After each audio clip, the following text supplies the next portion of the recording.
Hello नमस्कार शुभ सकाळ मंडळी, कसे आहात? मजेत ना? मी पण मस्त आहे. घेऊन आली आहे तुमच्यासाठी ठरलं तर मग जा 9 एप्रिलच्या एपिसोडचा रिव्ह्यू. आजचा भाग काहीसा वेगळा आणि खूप विलक्षण अनुभव देणारा आहे, त्यामुळे अजिबात बघायला विसरू नका. तर कालच्या भागात आपण बघितलं होतं की सायलीने खूप छान पाना गायला होता. काल त्यांच्याकडे रामनवमी होती, म्हणजे आजही आहे. आणि आज सायलीने प्रतिमा आत्यांना फोन केला आहे की सगळ्या सुभेदारांना तुमच्या घरी निमंत्रण द्या आणि संध्याकाळी म्हणजे रामनवमीच्या दिवशीच्या पूजेच्या संध्याकाळी सायली काहीतरी छान असं घडवून आणणार आहे. त्यासाठी आजचा एपिसोड तुम्ही पाहिलाच पाहिजे, तर शेवटपर्यंत बघा. तर सुरुवात होते अर्जुन आणि चैतन्याच्या संभाषणापासून, ज्याच्यामध्ये अर्जुनच्या डोक्यात असं आलं होतं की आता नेक्स्ट स्टेप दामिनीची काय असणार आहे, तर ती साक्षीला भेटण्याचा प्रयत्न करेल. पण मग चैतन्य म्हणतो की आपल्याला काहीही करून जर ते अडवता आलं असतं ना, म्हणजे दामिनीला जर आपल्याला साक्षीला भेटू नसतं देता आलं तर अर्जुन म्हणतो दॅट्स नॉट पॉसिबल. एखादा वकील त्याच्या आशिलाला कधीही भेटू शकतो आणि आपल्याला आता कुठलीही चूक करून पण चालणार नाही आहे. त्यावेळेला आता चैतन्य म्हणत असतो मी तुला इतक्या केसेससाठी असिस्ट केलं आहे, पण तुला एवढं पॅनिक झालेलं मी पहिल्यांदा बघतोय. तेव्हा अर्जुन म्हणतो कारण दामिनी खूप जिनियस आहे, ती जरी पैशांसाठी काम करत असली ना तरी ती खूप हुशार आहे. त्यावेळेला चैतन्य म्हणतो तू माझ्या मित्राला ओळखत नाहीस का? अरे तो अशा 10 दामिनींना पुरून उरेल. चैतन्य इथे अर्जुनचं मनोबल वाढवण्याचा प्रयत्न करतोय, पण अर्जुन अजूनही दामिनीच्या त्याच पॉईंटवर अडकून बसला आहे. त्याच्यामुळे आता चैतन्य त्याला दुसऱ्या केसेसकडे वळवतो. तो म्हणतो तू त्या खानविलकरांच्या विटनेसला फोन केलास का? त्यावेळेला अर्जुन म्हणतो तू मला डिस्ट्रॅक्ट करतोयस का? तर चैतन्य म्हणतो हो मी तुला डिस्ट्रॅक्ट करतोय, पण तू आता जरा अतिविचार करणं बंद कर आणि दुसऱ्या केसेसकडे पण बघ, म्हणजे जरा फ्रेश होशील. अर्जुनला पण चैतन्याचं म्हणणं पटतं आणि नंतर मग तो त्या केसेसबद्दलची फाईल घेऊन बसतो. आता दुसरीकडे आपल्याला बघायला मिळतं की प्रतिमा आत्या आणि रविराज दोघंही श्रद्धा मॅमला भेटून आलेत, म्हणजे डॉक्टर श्रद्धा यांना भेटून आलेत आणि डर्मेटॉलॉजिस्टला पण भेटून आलेत. त्यांच्या त्वचेची ट्रीटमेंट चालू आहे ना प्रतिमा आत्यांच्या, त्याच्यासाठी. आता रविराज त्यांना म्हणतात की ह्या गोळ्या वेळेत घे, आता मी येतो आणि ते क्रीम पण लावत राहा बरं का. रविराज आता तिकडून निघून जातात. मग त्यांना प्रतिमा आत्यांना सायलीचा फोन येतो. सायली विचारते कशा आहात प्रतिमा आत्या? तेव्हा त्या म्हणतात मी बरी आहे, बोल ना काय म्हणते, तू कशी आहेस, घरी सगळे कसे आहेत? तेव्हा सायली म्हणते घरी सगळे मजेत आहे. बरं माझं आहे ना तुमच्याकडे एक छोटंसं काम होतं. प्रतिमा आत्या म्हणतात बोल ना. तेव्हा सायली सांगते तुम्ही सगळ्या सुभेदारांना तुमच्याकडे येण्याचं आमंत्रण द्याल? नाही म्हणजे मला माहिती आहे की रविराज काकांना हे आवडणार नाही, पण प्लीज माझ्यासाठी एवढं कराल का?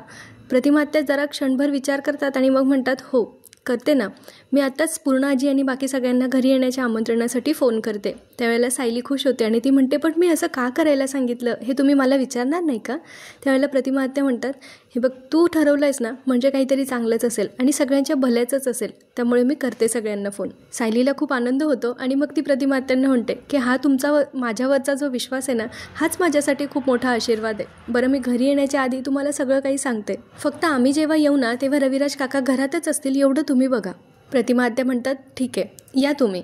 त्यावेळेला सायली म्हणते की हा तुमचा माझ्यावरचा विश्वास आहे ना, हा सार्थकी ठरू देत आणि माझा हेतू सिद्ध होऊ दे आजचा.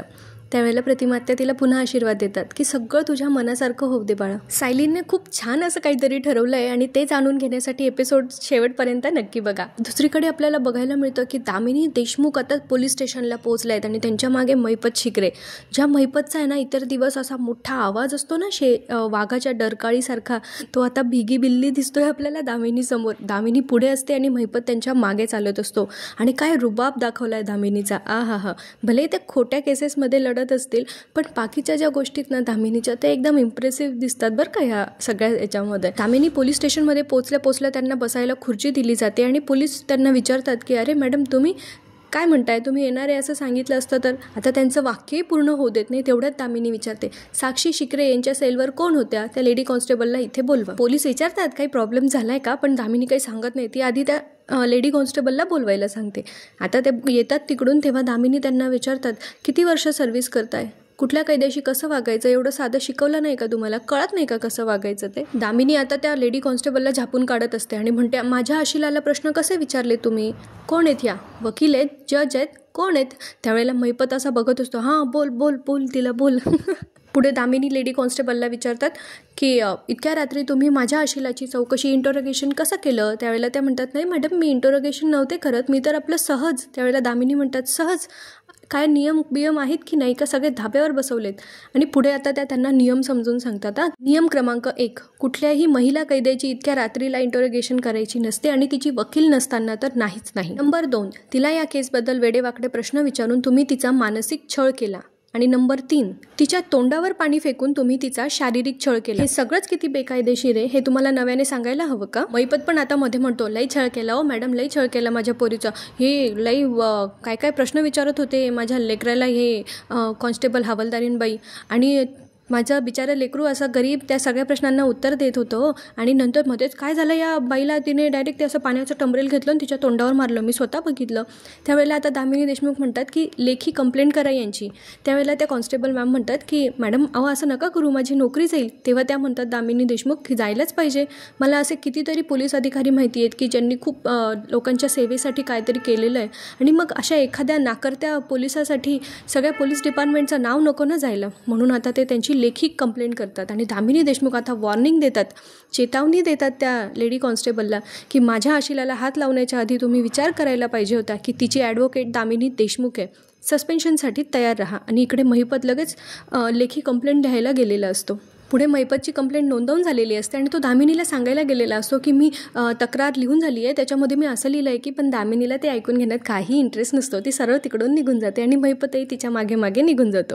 पुढच्या सीनमध्ये आपल्याला बघायला मिळतं की प्रतिमा आत्यांनी आता कल्पनाताईंना फोन केला आहे संध्याकाळचं निमंत्रण देण्यासाठी. कल्पनाताईंच्या फोनवर प्रतिमा आत्यांचा फोन येतोय हे त्या तन्वीला सांगतात की तन्वी अगं तुझ्या आईचा फोन येतोय. त्यावेळेला ती म्हणते माझा फोन लागला नसेल. अगं बाई तुला फोन करायचाच नव्हता त्यांना. त्यावेळेला आता त्या उचलतात कल्पनाताई फोन प्रतिमा त्यांचा आणि म्हणतात हां बोल प्रतिमा, तुला तन्वीशी बोलायचं आहे का? तन्वी पण जाते लगेच हात पुढे करायला, जसं तिच्या आईला फार तिची आठवण येत असणार आहे.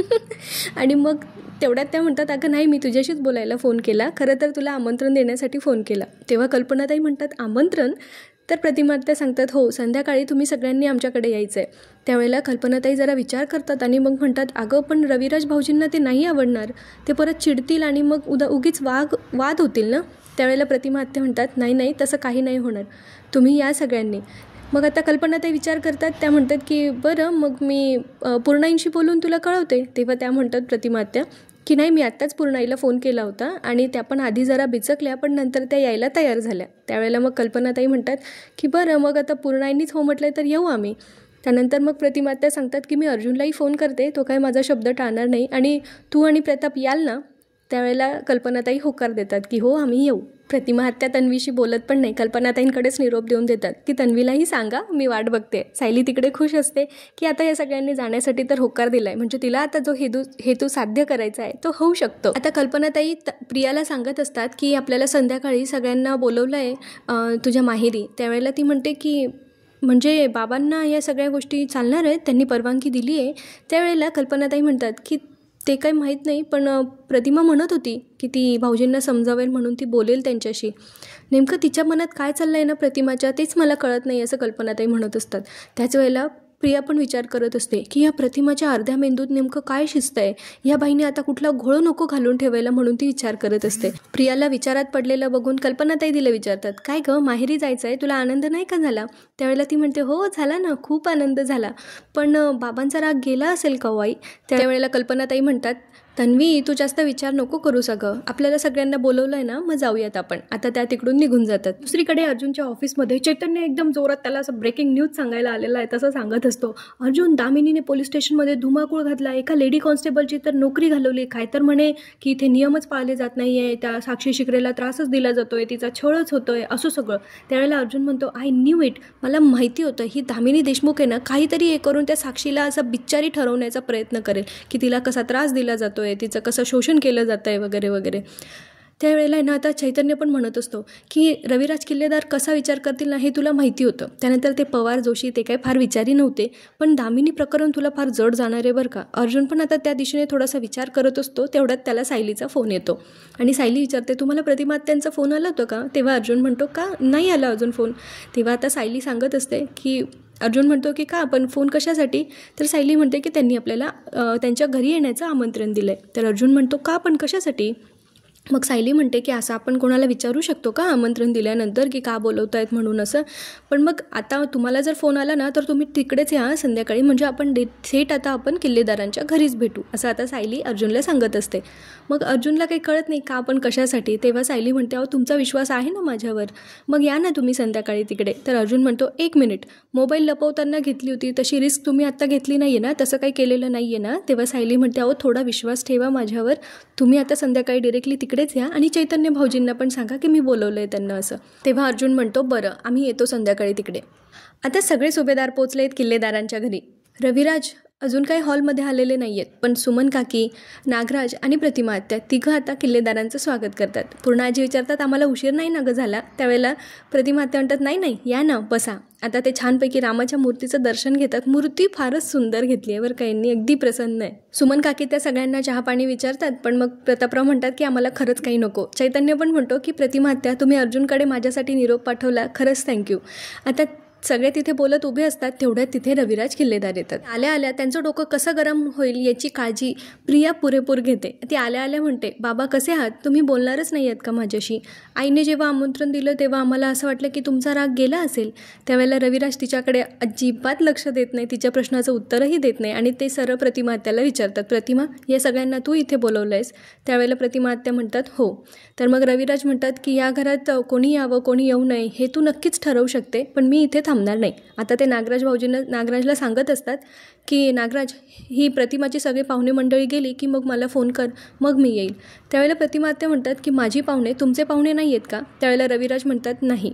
मुलीचं लग्न ठरवताना तुम्हाला विचारलं होतंस का, त्यांना इथे आमंत्रण देताना तुम्हाला विचारलं होतंस का, मग मी इथे का थांबावं याचं एक तरी कारण दे ना मला. त्यावेळेला प्रतिमा आत्या म्हणतात की तुम्ही इथे थांबल्याने मला बरं वाटेल, एवढं एक कारण पुरेसं नाही आहे का तुमच्यासाठी. पण रविराज अजून काही थांबायला तयार नसतात. त्यावेळेला प्रतिमा आत्या त्यांचं ब्रह्मास्त्र वापरतात आणि त्या म्हणतात माझी शपथ आहे तुम्हाला, थोडा वेळ का असे ना तुम्हाला इथे थांबावंच लागेल. आता रविराजांचा नाईलाज होतो आणि मग ते तिथे थांबतात. त्यानंतर प्रतिमा आत्या खुश होतात, त्या सगळ्यांना बसायला सांगतात. सगळेजण बसतात खरं, पण थोडा वेळ त्यांच्यामध्ये एक निव्वळ शांतता असते. एकदम अबोला, कोणीच कोणाशी थोडा वेळ बोलत नसतो, अगदी शुकशुकाट असतं. मग शेवटी प्रतापराव सुरुवात करतात की रविराज तू मागे घरी येऊन गेलास तेव्हा मी घरी नव्हतो. पुढे प्रतापराव म्हणतात मी घरी असतो तर कदाचित काही गोष्टी टळल्या असत्या, कदाचित. त्यावेळेला तर रविराज म्हणतात की मी घरी नसताना माझ्या मुलीचं लग्न लावतात ते टाळता आलं असतं का, हे तुम्हाला टाळता आलं असतं पण टाळलंस का तू. त्यावेळेला आता प्रतापरावांची बोलती तर बंद होते. मग अर्जुन म्हणतो सिनियर त्यांचं लग्न होणार आहे हे आम्हालाही माहिती नव्हतं आणि जेव्हा कळलं तेव्हा रागही आला होता, पण आपण ते सगळं मागे टाकून पुढे जाऊया ना, मूव्ह ऑन होऊया. त्यावेळेला आता रविराज काही बोलण्याच्या याच्यातच नसतात, पण मग अश्विन आता पुढाकार घेतो बोलण्यासाठी. अश्विन म्हणतो रविराज काका तू मला माझी बाजू मांडण्याची, तुझी माफी मागण्याची एकही संधी दिली नाही आहेस. तू माझं एकदा फक्त माझी बाजू समजून घेण्याचा प्रयत्न करशील का, एकदा माझं ऐकून घेशील का. पण आता प्रतिमा आत्यांना काय वाटतंय माहिती का, की उगीच यांच्या बोलण्यामध्ये ना वाद टोकाला नको जायला आणि यांनी हे सगळं जे जुळवून आणलं आहे ते विस्कटून नको जायला. म्हणून आता प्रतिमा आत्या म्हणतात की आज आपण ह्या विषयावर नको ना बोलूया, म्हणजे आपण आज सगळे एकत्र आहोत यातच आनंद मानूया ना. मग आता अश्विन काय बोलणार, तो गपगुमान जागेवर जाऊन बसतो. त्यानंतर कल्पनाताई म्हणतात पण प्रतिमा तू आम्हाला सगळ्यांना इथे का बोलवलं आहेस ते नाही कळलं आम्हाला अजून. तेव्हा प्रतिमा आत्या म्हणतात की तुम्हीच म्हणतात ना आजपर्यंत आपण सगळे सण एकत्र साजरे करत आलो आहेत, म्हणून मला असं वाटलं की आजची रामनवमी पण आपण एकत्र साजरी करायला हवी. तेव्हा सुमन काकी म्हणतात मला पण नाही माहिती, म्हणजे सकाळपासून आम्ही छान तयारी करत होतो, पण सरप्राईज आहे ना ते म्हणून मलाही नाही माहिती. नागराज तर म्हणतो माझ्यासाठी तर आजकाल सगळंच सरप्राईज आहे. प्रतिमा आत्या की पूर्णाई तुम्ही मला मागे म्हणाला होतात ना की मंदिरात कीर्तन असलं की तुम्ही आवर्जून जातात तिथे, म्हणून मला असं वाटलं की आजही आपण आजच्या शुभ दिवशी श्रीराम नवमीच्या दिवशी आपण आपल्या घरी पण कीर्तन ठेवलं पाहिजे, मग सगळ्यांनाच आनंद होतो. मग कल्पनाताई म्हणतात कोण आहेत ते कीर्तनकार. तेव्हा प्रतिमा आत्या सांगतात की खूप नामवंत कीर्तनकार आहेत त्या म्हणजे ते आता एक लेडी असणार आहेत. त्यानंतर त्यांचे जे साथीदार आहेत ना ते पण खूप छान आहेत, म्हणजे त्या ज्या नामवंत कीर्तनकार आहेत त्यांना बऱ्याच दिवसापासून आपल्या घरी कीर्तन करायचं होतं आणि त्यांचे जे साथीदार आहेत त्यांनाही आपल्या घराबद्दल ना खूप आपुलकी आहे. आता येतच असतील ते, आता सगळे त्या दोघं कीर्तनकाराची वाट बघत असतात. थोड्या वेळानंतर त्या कीर्तनकार येतात. तेव्हा प्रतिमा आत्या म्हणतात ते आले आता यांनी सगळी छान जय्यत तयारी करून ठेवली आहे कीर्तनासाठी. पूर्णाई म्हणतात अरे उठा. त्या येतात. त्या दुसऱ्या तिसऱ्या कोणी नसून नामवंत कीर्तनकार हबप माधवी उगले माळी ह्या असतात, म्हणजे आज आपल्याला साक्षात त्यांचं कीर्तन ऐकायला मिळणार आहे. तर त्या म्हणतात हो. आता त्या सगळ्यांना नमस्कार करतात, सगळे त्यांना नमस्कार करतात. कल्पनाताई म्हणतात की खूप वर्षापासून तुमचं कीर्तन ऐकण्याची इच्छा होती मनामध्ये, ती आज इच्छा पूर्ण होताना दिसते. त्यावेळेला त्या म्हणतात म्हणजे माधवीताई म्हणतात की आभार मानायचे असतील ना तर कुठल्या एका व्यक्तीचे मानू नका, प्रभू श्री रामचंद्रांचेच आभार माना. कारण त्यांच्या मनात जेव्हा असतं ना की त्यांच्या भक्तांची कान उघडणी करण्याची गरज आहे, त्यावेळेला ते आम्हाला आदेश देतात आणि तेव्हाच असे योग जुळून येतात. सुमन काकी पण म्हणतात मलाही तुमचं कीर्तन ऐकायचंय, आपण बसून घेऊया का? आता सगळे बसतात. अर्जुनची नजर मात्र सायलीला शोधत असते, कारण तिने सांगितलं होतं आपण संध्याकाळी किल्लेदारांकडे भेटू म्हणून. सगळेच आता कीर्तन सुरू होण्याची वाट बघत असतात. त्यावेळेला माधवी ताई सांगतात की आता आपण कीर्तनाला सुरुवात करणार आहोत, पण मी एकटी नाही करणार आहे, तर माझ्यासोबत माझा अनमोल साथीदार आहे. आता सगळेच त्या साथीदाराची वाट बघत असतात आणि त्यावेळेला नेमकी सायलीची एंट्री होते. ते दोघी मिळून आता प्रभू श्री रामचंद्रांची प्रार्थना करतात आणि सगळ्यांना नमस्कार करतात. त्यावेळेला सगळे आश्चर्याने सायलीकडे बघत असतात. आणि आता सायलीच्या गोड सुरामध्ये आणि माधवीताईंच्या गोड आवाजामध्ये आपल्याला कीर्तनाचा आनंद घ्यायला मिळतो. त्या दोघीही कीर्तनाची सुरुवात करतात. पुंडलिक वरदे हरी विठ्ठल, श्री ज्ञानदेव तुकाराम, पंढरीनाथ महाराज की जय. आणि अशा पद्धतीने त्यांच्या कीर्तनाला सुरुवात होते. हरी जय जय रामकृष्ण हरी या जयघोषात सगळेच तल्लीन होतात. त्यानंतर माधवीताई रामनामाचं महत्त्व आपल्या संसारात प्रपंचात काय आहे ते समजावून सांगतात. मी तुम्हाला सांगते प्रेक्षकांनो, आज रात्रीचा एपिसोड तुम्ही अजिबात चुकवू नका. 10 मिनिटं हा कीर्तन सोहळा तुमच्या कानांसाठी नक्कीच पर्वणी ठरणारे, अगदी अमृत अनुभव असणारे. पुढे ते म्हणतात, तुका म्हणे रामनामे कृतकृत्य झालो आम्ही. तुकोबा रायांचा 4 चरणी अभंग त्यांनी इथे प्रस्तुत केलेला आहे. पुढे ताई समजावून सांगतात की प्रभू श्री रामचंद्रांचा, त्यांच्या कुटुंबाचा आदर्श घेण्याची हल्ली काळाची गरज आहे. माणसांमधलं प्रेम कमी होत चाललंय, कुटुंबांमधलं प्रेम कमी होत चाललंय आणि म्हणूनच प्रभू श्री रामचंद्रांच्या विचारांची गरज आहे. या विचारांची जागा आज कुठेतरी अहंकाराने घेतली आहे. पुढे सायली म्हणते, आणि जिथे अहंकार आला तिथे मद आला, जिथे मद आला तिथे मत्सर आला, जिथे मत्सर आला तिथे मोहही आला, आणि जिथे मोह आला तिथे कामक्रोधही आला. आणि ह्याच सगळ्या षडरिपूंनी कुटुंबाचा ऱ्हास केलाय मंडळी. या षडरिपूंना ज्यांनी धारण केलं ते साधारण, ज्यांनी मान्य केलं ते सामान्य, ज्यांनी यांना धुवून टाकलं ते साधू, आणि ज्यांनी यांचा अंत केला ते भगवंत, म्हणजेच पूर्ण पुरुष प्रभू श्री रामचंद्र. हिंदू धर्म संस्कृती प्रणालीमध्ये विश्वाची विकासात्मक वाटचाल होत असताना 10 अवतारांपैकी एक अवतार म्हणजे पूर्ण पुरुष प्रभू श्री रामचंद्र. एकवचनी, एक पत्नी, एक बाणी आणि एक नियमी. पुढे माधवीताई सांगतात की कुटुंबामध्ये कलह निर्माण होऊ नये म्हणून वडिलांच्या आज्ञेसाठी आणि सावत्र आईच्या इच्छा पूर्ण करण्यासाठी आणि फक्त कुटुंबासाठी, कुटुंबाच्या सुख शांतीसाठी 14 वर्ष वनवास भोगणारे होते ते पूर्ण पुरुष प्रभू श्री रामचंद्र. खऱ्या आयुष्यामध्ये कुटुंबाच्या सुखासाठी प्रभू श्री रामचंद्रांनी महत्त्वाची भूमिका जी बजावली ती होती त्यागाची. आणि ह्याच त्यागाच्या भूमिकेची आज आपल्या प्रत्येक समाजाला, समाजातील व्यक्तींना, कुटुंबांना फार गरज आहे. राजगादीचा, राजवैभवाचा त्याग करून 14 वर्ष ज्यांनी वनवास भोगला ते होते पूर्ण पुरुष प्रभू श्री रामचंद्र. पुढे त्या म्हणतात की आजकालच्या कलियुगामध्ये वडिलांविषयीचा आदर, आईविषयीची प्रेमळ भावना आणि कुटुंबाविषयीची निष्ठा या भावना कुठे पाहायला मिळतात? ही विचार करण्यासारखी गोष्ट आहे. तेव्हा सायली म्हणते, आणि हे सगळे आदर्श पैलू आपल्याला पाहायला मिळतात ते प्रभू श्री रामचंद्र यांच्या चरित्रामध्ये, ज्यांना हिंदू धर्म संस्कृतीमध्ये अनन्यसाधारण महत्त्व आहे. मंडळी, कुटुंबातील माणसं कशी असावी?